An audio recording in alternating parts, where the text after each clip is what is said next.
Hi, this is Tim Whiting. So most people know that New York City is the financial capital of the world. And what better place to hold a conference than right in the middle of Times Square at the New York Marriott Marquis. So come and join the Investments in Wealth Institute for our Investments in Wealth Forum, which will be held November 28th through 30th. Got a great agenda of speakers. It's the largest gathering of SEMA, CPWA, RMA, and CFP certificates in the metropolitan area. And you're just going to have a great time, a great experience, and get to see all the things that New York has to offer.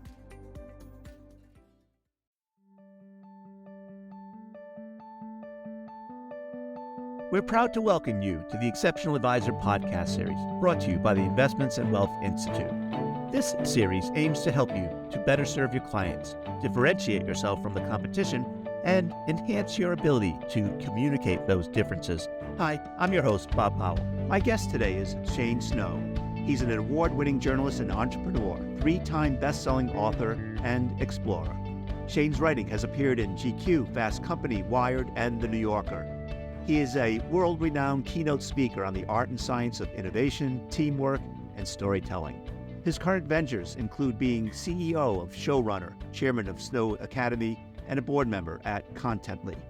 Shane has helped expose gun traffickers and government corruption, climbed up abandoned buildings around the world, and eaten only ice cream for weeks in the name of science. He's performed comedy on Broadway, produced award-winning films, and founded various companies at the intersection of media and technology. It's a pleasure to have you here.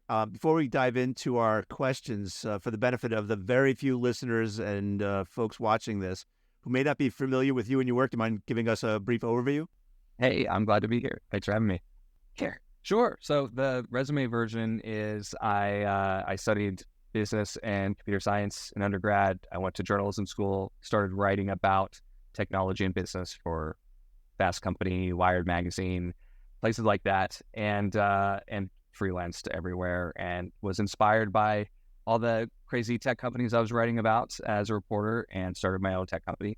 And then I wrote a couple of books about lessons in business from kind of a science standpoint, human behavior and innovation as applied to business.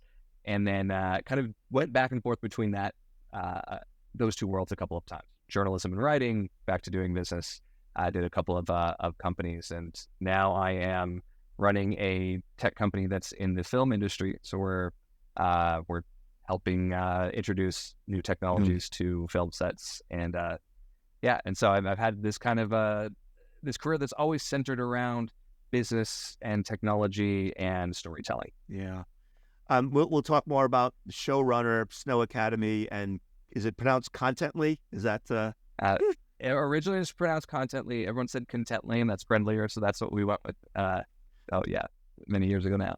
All right, so we'll talk more about that. But among the things that you've done in your life, one is you've helped expose gun traffickers. I want to hear more about that. You've climbed buildings.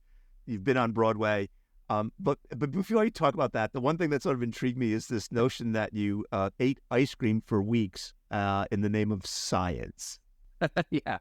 So nothing I do in my career will be as popular as this article I wrote for GQ about how it was, there's this ice cream called Halo Top that is now a major brand. I think they're worth like $1 billion or more.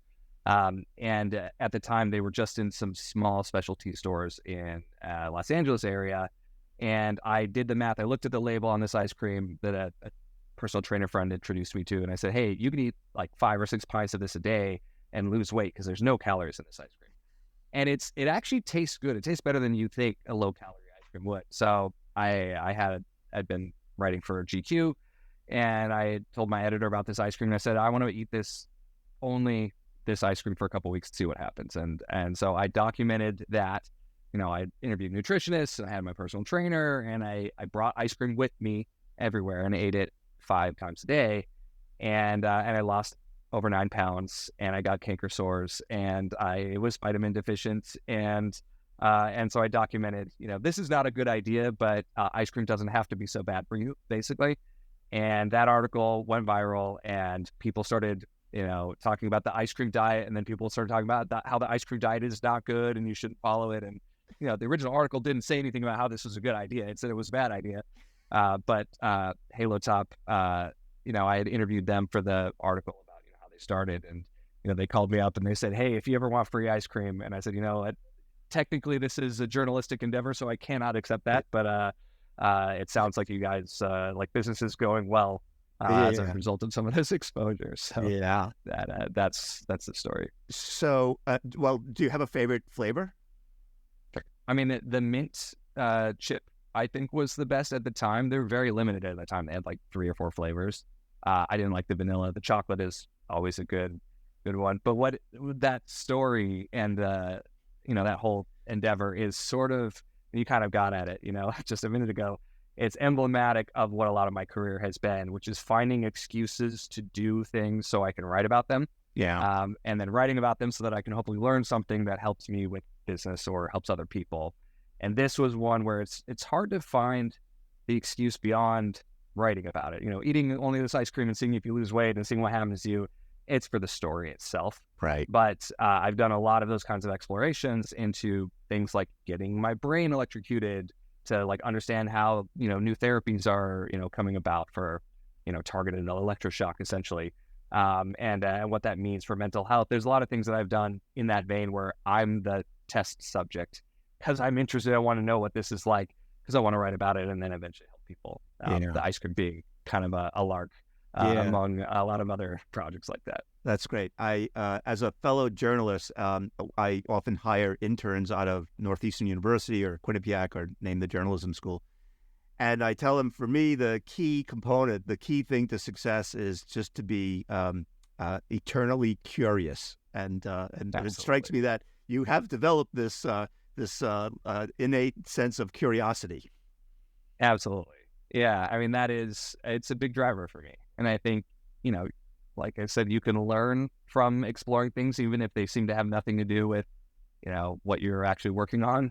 Or what your job actually is. And I think if you look hard enough, or if you are curious about things, you can one day always look back on the stories that you explored or the things that you did and find ways that they kind of enrich your perspective. And that's been very important to me. Yeah. So I want to talk more about content creation, storytelling and whatnot, but just one quick story, which is my wife and I, we actually had to stop eating ice cream nightly because we were gaining so much weight in addition to all the other normal breakfast, lunch, dinner stuff that we were doing. And though I love ice cream, I had to sort of stop because it was adding pounds to my girth. It only works if you're replacing something else with it. It doesn't work if it's just adding on to your daily calories. Yeah. So although I have to say it sounds better than paleo, than the Beverly Hills diet, than Atkins or diet, that I think I may have to try it just for the sake. Yeah. With some vitamins, maybe like with a healthy breakfast added. Yeah. All right. Well, so let me, our audience, it's largely financial advisors. They work for the Merrill Lynches of the world. They work for registered investment advisors. And in your book, Dream Teams, you talk about the importance of diverse perspectives and backgrounds in creating successful teams. Many of the advisors who will be listening to this podcast are not necessarily solo practitioners. They're part of a team. And one member might be the retirement specialist, one might be the estate planning specialist, another might be the tax specialist or the investment specialist. Can you elaborate on how to create a successful team? Sure. Yeah. So, I mean, what you said right there is sort of the default way that we form teams. We have like a big goal for in this case business or helping investors or people manage their money. And so there's a set of goals that a group of people comes together to, accomplish that. And we often staff our teams based on your area of expertise. There's the accounting expertise, there's the planning expertise, there's the whatever. And we do that, in the tech industry, a lot of my examples come from that. You're building a website. You have the designer, you have the person who's writing the code, you have the person who's writing the marketing copy that goes on the website, the person taking the photos. That's normal in teamwork. You see that in sports as well. Mm-hmm. You have the point guard and the center and people with different areas of expertise. But and that's great. And that's sort of the core underlying idea of what makes a team stronger or better than one person. What can possibly make a team more than the sum of its parts is by combining different things. If you have a group of people who all think the same, are the same, have the same skills, they will only be as smart as the smartest person in that group. If you have a group of people that think differently, then the group can together come up with things that no one person could come up with. So that's the underlying idea that I explored in Dream Teams, this idea of cognitive diversity. And it's, what gives you different ways of looking at things, what gives you that expertise. It's living a different life, having experienced different things. A lot of that is going to be a function of who you are, how people treat you, where you grew up, the generation you grew up in, those kinds of things. And, but it goes deeper than that. And that's where I think things get interesting, because everyone builds teams by saying, you do this job, you do this job, you do this job. But there's more to innovation and like real problem solving and making breakthroughs than that kind of default. The more diverse perspectives beyond that sort of narrow area of expertise that someone can bring to problem solving or to a team, the more likely it is that you'll add up to more than the sum of your parts. So that's very abstract. Real example, my current company, Showrunner, we have an engineering team. People are writing code, and we could do what a lot of companies do and, recruit a bunch of engineers from the college of our choice and look at their resumes, and that's fine. And maybe some have little expertises that are different. But we specifically, when building this team, we tried to source people who had different life stories, and we tried to get that out of the interview process. So we have a guy who was in the British Army in Bosnia, who has this crazy story of, his career in the military, and he stepped on a landmine, and he's been through all sorts of stuff. He's been a leader. He's, been part of VA programs, and he has a whole life that he's lived outside of his writing code and being a good engineer. And as we got to know him, we basically said, hey, we like the fact that you have this experience.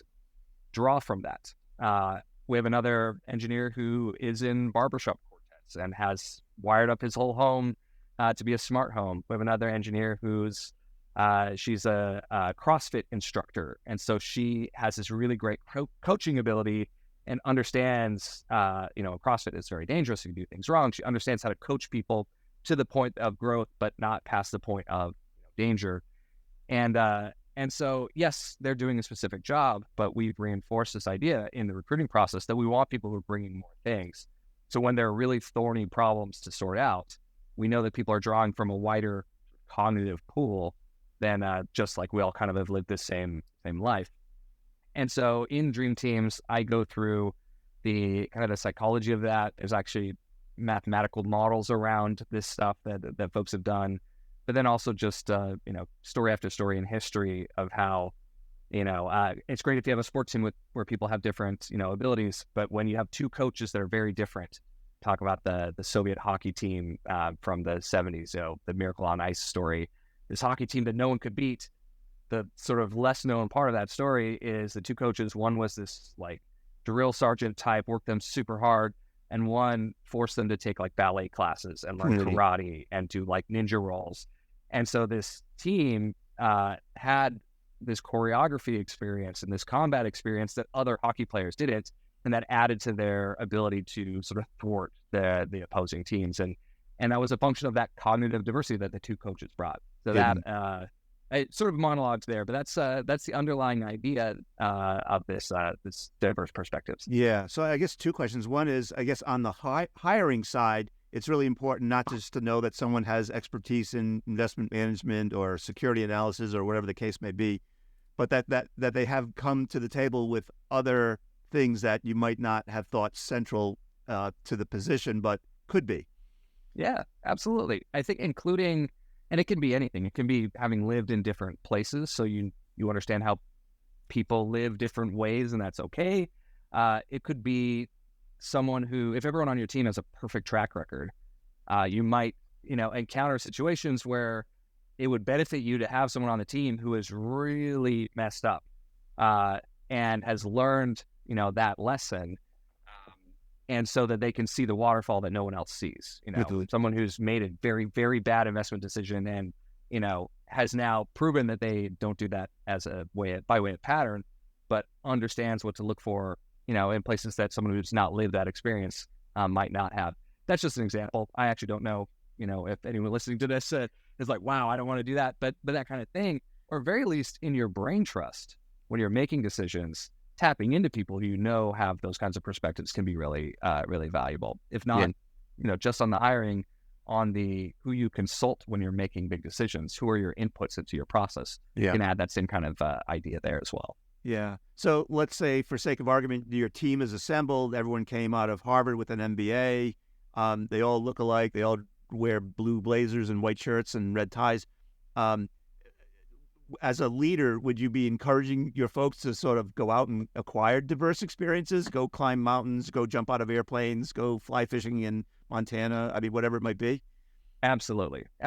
And, what's under the surface often, is you don't expect, some of those MBAs from Harvard could have lived very different lives. And so shouldn't discount that, but there is a chance that they have a lot in common, and that something down the line that you will need will not fit into that common, set of experiences. So absolutely. Encouraging exploration, taking sabbaticals. One thing that in some of the research that I've done, most of this is not my original research. I'm just, packaging it and connecting dots. There's a lot of really interesting stuff around how reading from diverse sources, like novels, and watching different types of television programs actually can have this effect as well, sort of like expanding your potential perspectives you can draw from, or just making you a little more open to considering different perspectives. So if you always read crime novels, if you go ahead and, read some romance novels, or, read some, start reading the newspaper from a different country, that actually can be useful in this sort of expanding your own cognitive diversity. But yeah, reading in particular, there's some fascinating stuff about even just reading more, because different stories have different things that you can draw from. Yeah. I haven't dove into the South Korean television series yet, but it's on the list. The other thing is, a lot of teams, focus on sort of tests, whether it's DISC or Colby or other things. Any thoughts about the use of these sort of tests and to sort of get a sense of how well people work together, or how well they won't work? Yeah. There's something that, and one of the big things that comes up actually when you start talking about this topic of, people who think differently are the ones who have the most potential, is if you think differently, chances are you operate differently, you work differently, you have different personalities, you have different values, different priorities. That butts right up against culture fit and like harmony and, smooth operations. And so this sort of second sort of challenge of, a dream team is, how do you get people to engage in productive ways, even when there are those differences? And so I think these tests, the accuracy of some of these tests, is highly disputed. But if the tests are used as a way to reinforce, hey, we appreciate people from all the spectrum of what, the outcome of these tests can be, and we seek to understand how people operate so that we can get the most out of that, I think that's really positive. There's different personality tests that I buy into differently, but if I know that you do your best thinking alone in the morning, and because of that, I don't schedule meetings with you in the morning so that I can accommodate that, that is building a lot of benevolence and goodwill in our team.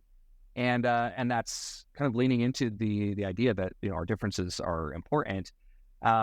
If you and I have a conflict about something that we believe or want to do or whatever, if you believe that I'm going to be benevolent to you because I've been, accommodating and trying to, help you work best, then we can have that debate or conflict in a much more respectful and productive way than if we kind of think that we, push comes to shove, I'm going to pick me rather than you, or rather than the team. And in that conflict, understanding how you roll, like understanding the outcome of your personality test, hey, this is how you communicate, or this is what's important to you.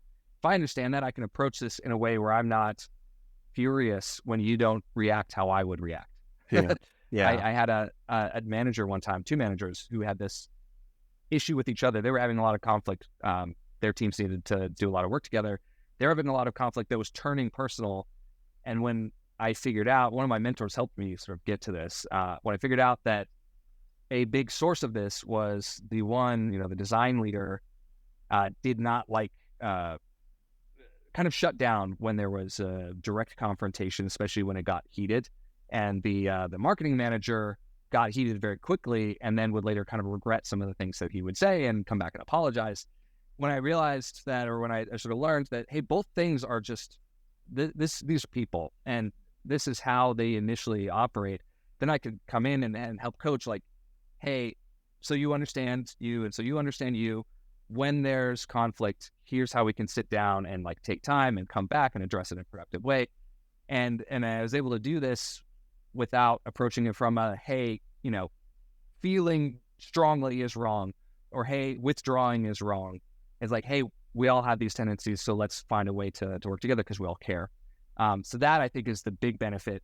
The outcomes of these tests aside, and the red and yellow color codes or whatever, I don't care about as much as this helping us to operate from this point of view of like, oh, we are different and that's great, and we're going to work with that rather than just stack up with certain types of people. Yeah. So we're all trying to create a dream team, but there comes a point where maybe we can't resolve these differences, and you have to boot one of the team members. Like, at what point does that happen in your world? Yeah, I mean, it's a very human psychological thing or sociological thing that we don't like the team to fall apart. We don't want to be kicked out of the group. We don't want the village to disband. And so there is this natural bias towards like, we got to keep the team together. And the reality is different teams at different points in time are solving different problems and benefit best from different people. And so I think people coming and going is actually more okay than as a society we kind of accept. At the same time, a team that's been working together really well and is in lockstep and is bringing all these things that we're talking about gets better over time if they're importing new perspectives. So the kind of mnemonic that I use, and I forget where I got this, and I wish I could give credit here in this form to where this originally came from, but I made a little flow chart kind of encapsulating my version of this, that when you have someone who is causing a negative effect on the rest of the team, that's when you need to jump into action as a leader. And there's 3 T's that you can do. You can train them to, have the positive effect again, or, train the team to compensate, someone who's having a negative effect on the team. It might be because the rest of the team needs to accommodate them, right? They're the one who doesn't fit, and that's why they're so valuable. But you can either train people to deal with it in a productive way. You can terminate the person so that they're no longer having a negative effect, or you can tolerate the negative effect. And that is the only wrong answer, because that erodes your credibility as a leader, and it makes the rest of the team understand basically that bad behavior will be tolerated, even if it affects other people on the team, and that's not good. So if you can train people, that's great. But if you need to terminate someone for the benefit of the team, that's also the right answer in many cases. So that's my rubric generally. All right.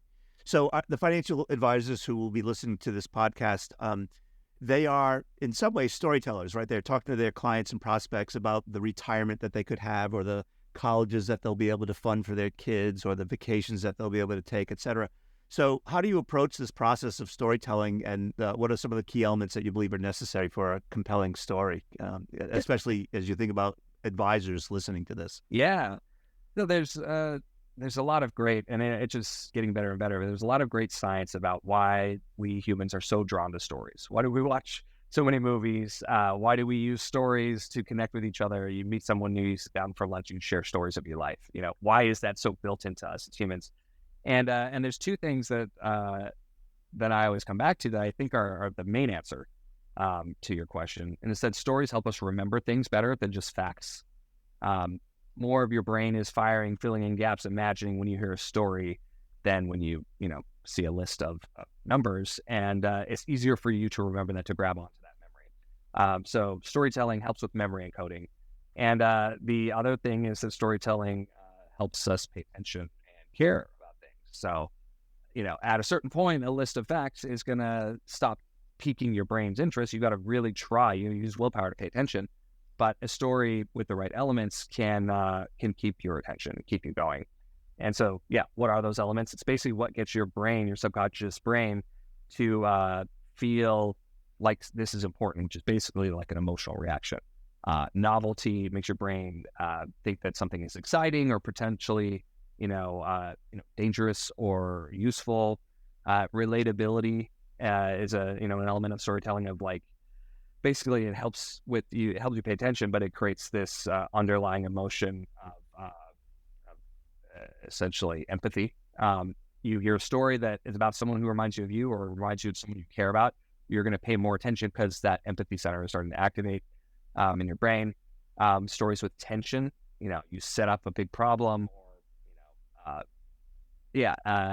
some anxious outcome could happen that triggers a little bit of anxiety, which tells your brain, hey, this is important to solve or to get to the outcome, get to the end of this. And then I always talk about making things easy on people, making people feel smart, feel satisfied with the story, so it's easy to understand. And I have this little story that I've been telling lately that kind of gets at some of these that hopefully can help people remember, which is I once spilled a drink on Brad Pitt. So the story is I just started drinking. I was not very good at it. I got invited to a gala, and I was 2 champagne glasses in and way more tipsy and sloppy than you should be. But I was new to this, and I turn around and I hit my drink into someone, and it turns out to be Brad Pitt.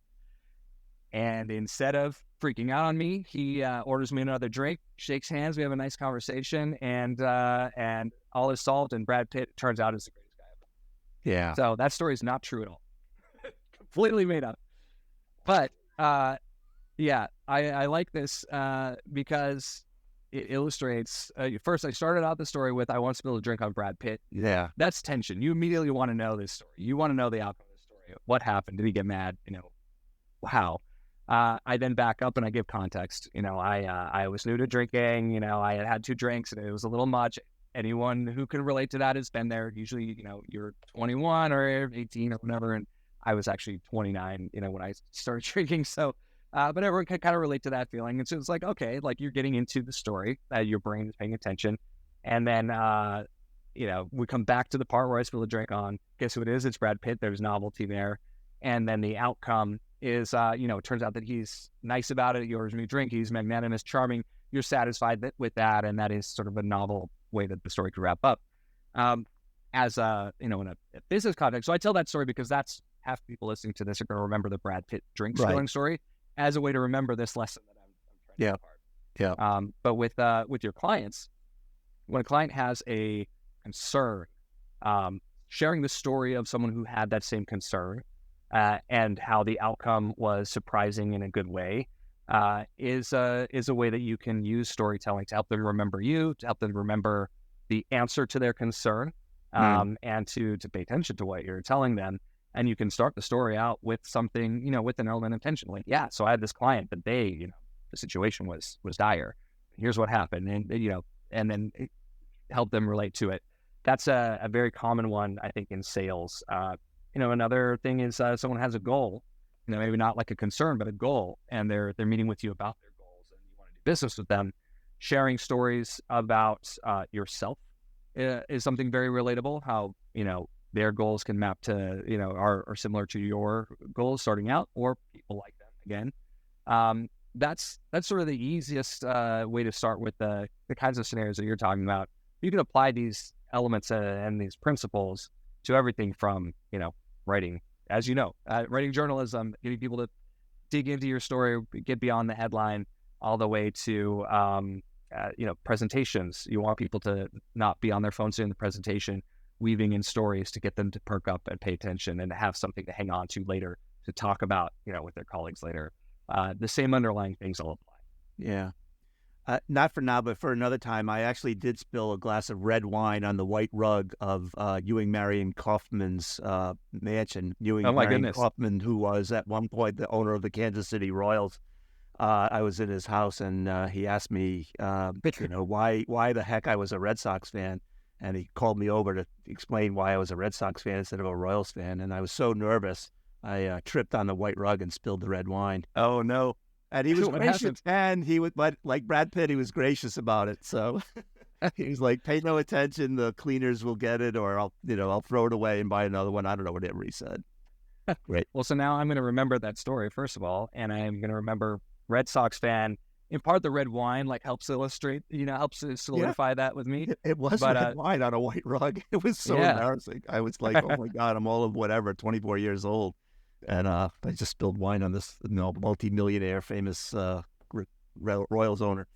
All right, Oh, so here's the other question. The follow-up is like, so I'm the advisor, I'm telling stories, but is the same true in reverse? Do I want to hear the client's story, their life story, or their whatever? Do I want them to, give back to me their stories? Absolutely. I mean, storytelling, sharing stories about ourselves and about the people or things we care about is a way that we connect. All right, you build relationships that way. So you want to do that because you want them to know you care. You want to care. And if you don't care about someone because you don't know them yet, getting to know them is a way to care. So yeah, digging into people's stories is useful on that front. And, stories build relationships that make us care.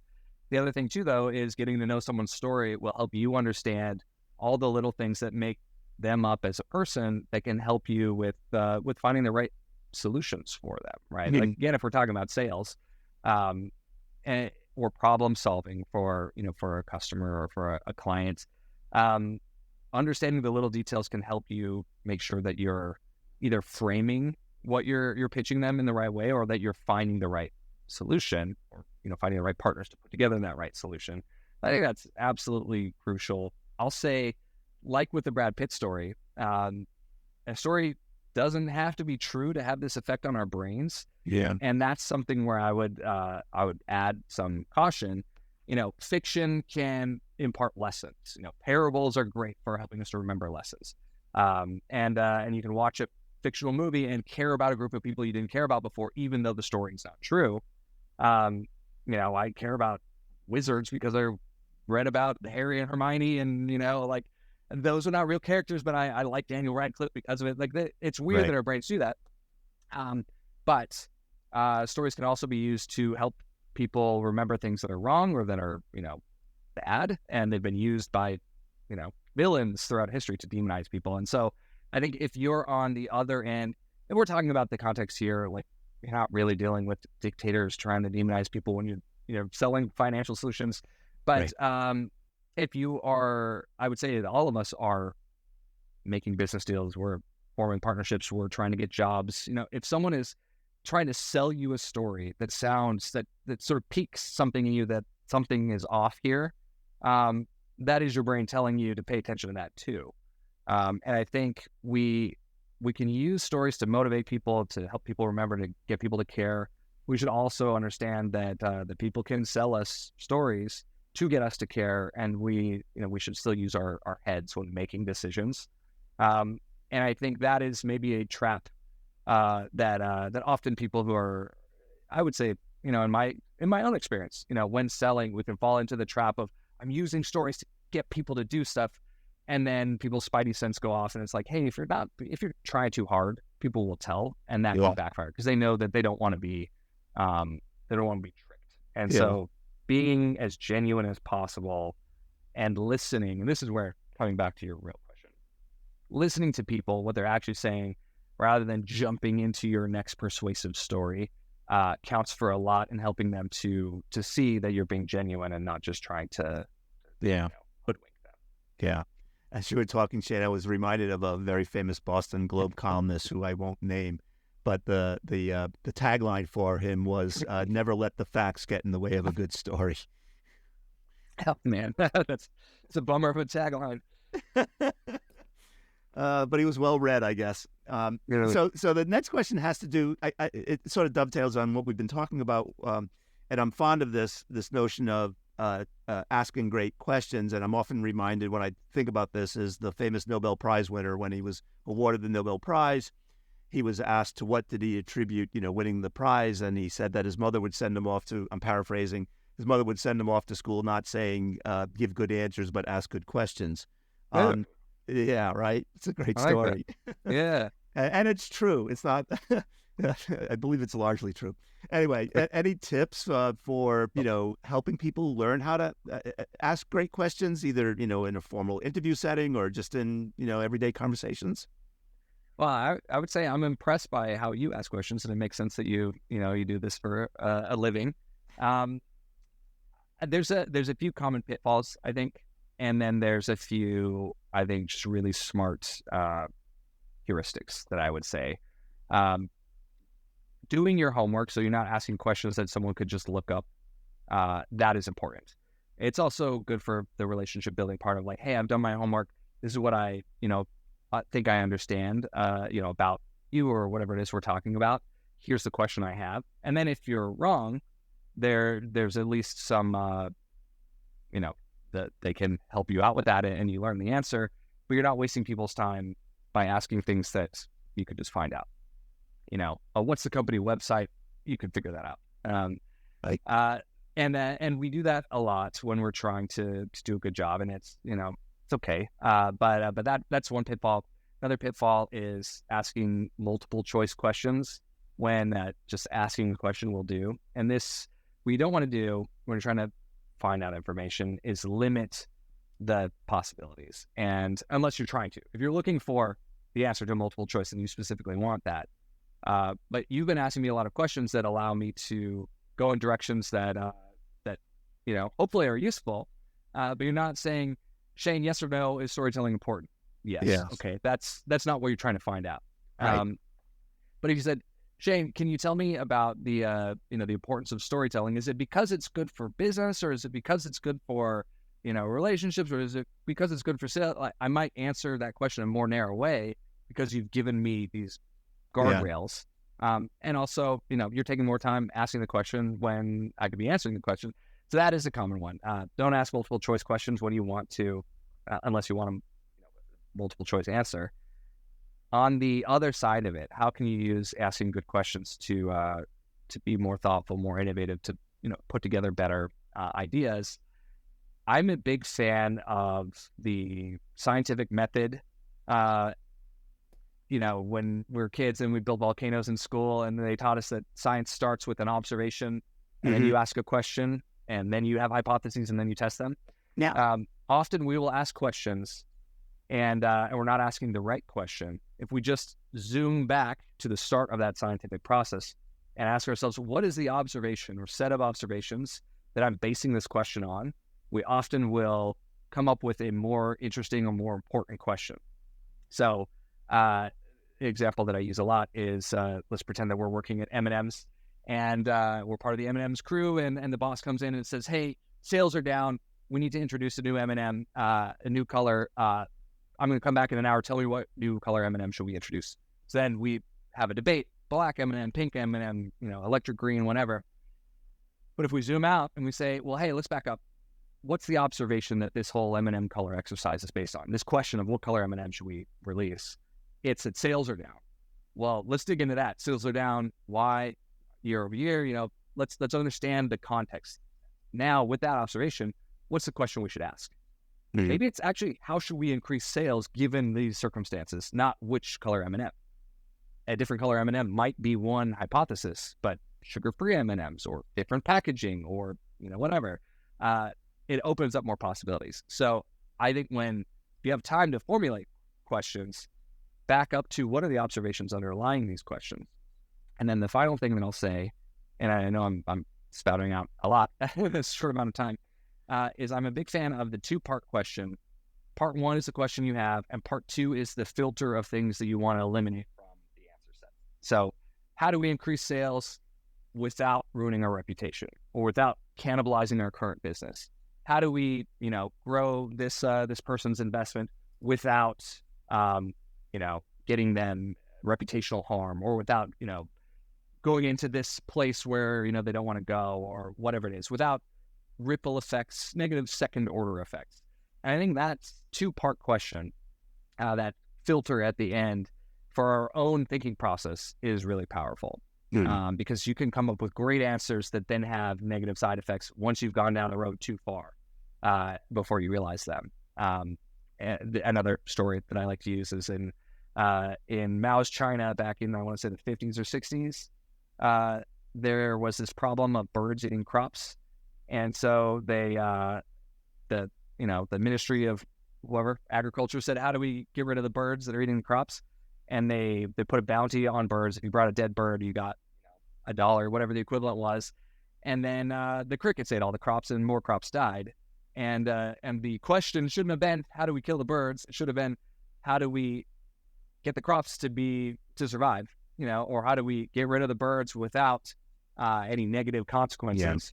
Yeah. And so that's, and again, I just used the story to illustrate the example, but the two-part question. Yeah. I would make Barbie M&Ms with a bag full of pink M&Ms. I think that's how it's that problem. I dare say that is a great hypothesis. Isn't it? Yeah. I would try that. I'm curious, actually, for you, as someone who asks questions, for a living. Do you have what's your heuristic that I could, next time someone asks me this, do you have anything that's your go-to in asking better questions? My heuristic is, so one, it's like starting with just curiosity, right? Like, I don't know, like I'll get in an Uber car, or I'll be in the grocery line, and I'll just say something ordinary, like, how's your day going? Right. And then something will start from there. Right. Or, so it's just, it's just being, I don't know, intellectually curious about everything. Right. To me, that's the heuristic. It's just just to be willing to, I feel like my kids are always making fun of me. Like, they'll send me TikToks of, like, the classic dad that's making friends with, right, everyone on the street. They're like, Dad says he's not whatever, and or that he's, reticent or whatever, but here he is yet again, making friends with strangers. So anyway, I don't know. I wish I could tell you what the heuristic is. No, I like that. Genuinely wanting to know. I think too often we ask without actually wanting to know. Hey, how are you? Do you genuinely want to know? If you do, then you're probably bound for much more interesting outcomes to those conversations. And it could be anything, right? You're at Whole Foods and you check out and you ask the cashier, how's your day going? And then they'll say, I get off work in 5 minutes. I can't wait. I'm like, what are you going to do after you get off work? Right? Play pickleball? Are you going to, go home and cook? What? Like, I don't know, just, and it might be just making small talk, but it's also like, it's earnest. And it's exploring and it's enriching. And I think you apply that in a more, business setting, you get more out of those relationships and out of those conversations than you do if you're checking off the list of questions I got to ask. Yeah. I like that. And as a journalist, and you've experienced this too, and I'm sure for me, there was so much psychic income too in meeting people that ordinary people don't get a chance to meet, right? Yes. So you interviewed, in my case, Peter Lynch or Warren Buffett, or name the person. John Kenneth Galbraith, on and on and on. It was the chance also to do that. So there's, and ordinary people. We'll talk more about that in a second, but so hopefully that helps a little bit, Shane. I'm hardly ever, right? I'm hardly ever the subject of an interview. So just know that. My life is boring by comparison, for what it's worth. I don't know that I agree, but well, yeah. Anyway, so you're going to be talking at an upcoming Investments in Wealth conference in November, I believe it is, right? And and so what can attendees expect to learn by attending? Well, I'm going to be covering the kinds of things that we've talked about. I think are a good appetizer to the stuff that I'll be covering at the conference, digging into how innovation and lateral thinking works, and how teamwork and partnerships come together to make that happen.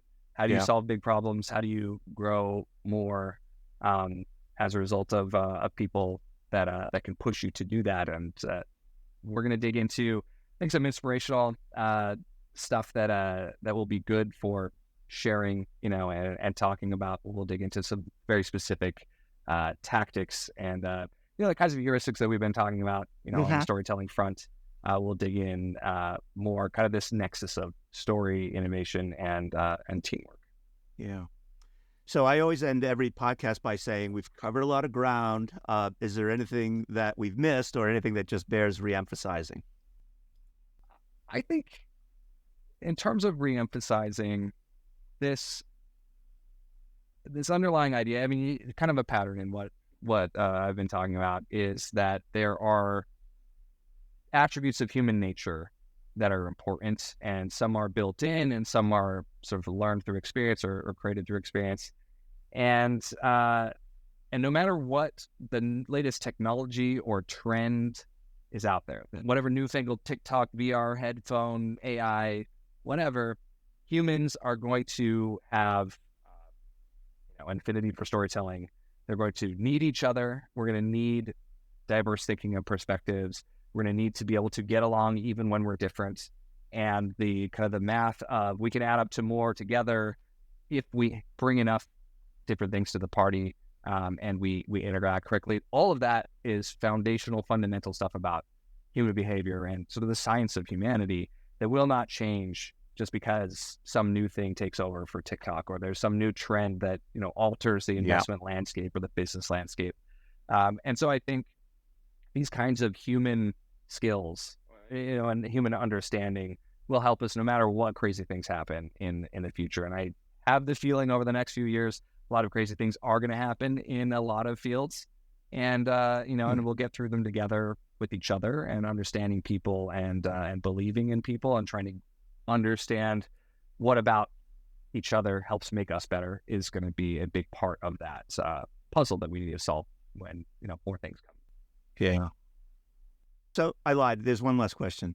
Okay. And so I'm a big fan of storytelling festivals.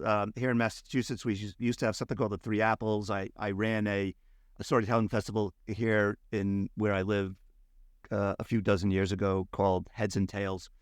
Anyway, I've always been amazed at professional storytellers, and I'd be curious if you have any thoughts about whether we should encourage people who are listening to this podcast to attend the storytelling festival to sort of see how it's done and to learn. Absolutely. Yes, absolutely. Attend that. And I think to this curiosity point, pay attention to how the story is told. If you do it as an exercise and like, how do they start? How are they getting me to feel things? How are they getting, how are they building the arc of this story? Also do this when you whatever TV show you like the most, or whatever movie you next watch, pay attention to how that story is unfolding. And simply by paying attention to that, you will start to recognize the patterns. But I think absolutely going to, I want to go to this. I want the details on the festival. Yeah. But yeah, I think there's nothing but benefit to that kind of exploration. Yeah. All right, Shane. My boss will yell at me if we keep talking. Okay. Okay. So I want to thank you for sharing your knowledge and wisdom with us. It's so greatly appreciated, and we look forward to you speaking in November at the conference.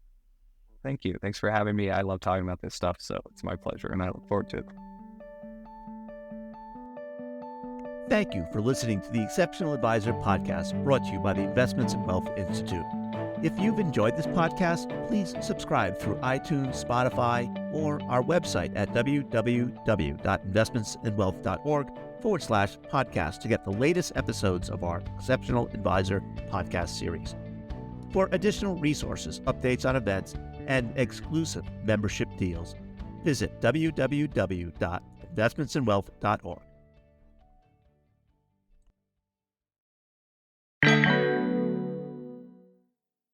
Hi, this is Tim Whiting. So most people know that New York City is the financial capital of the world. And what better place to hold a conference than right in the middle of Times Square at the New York Marriott Marquis.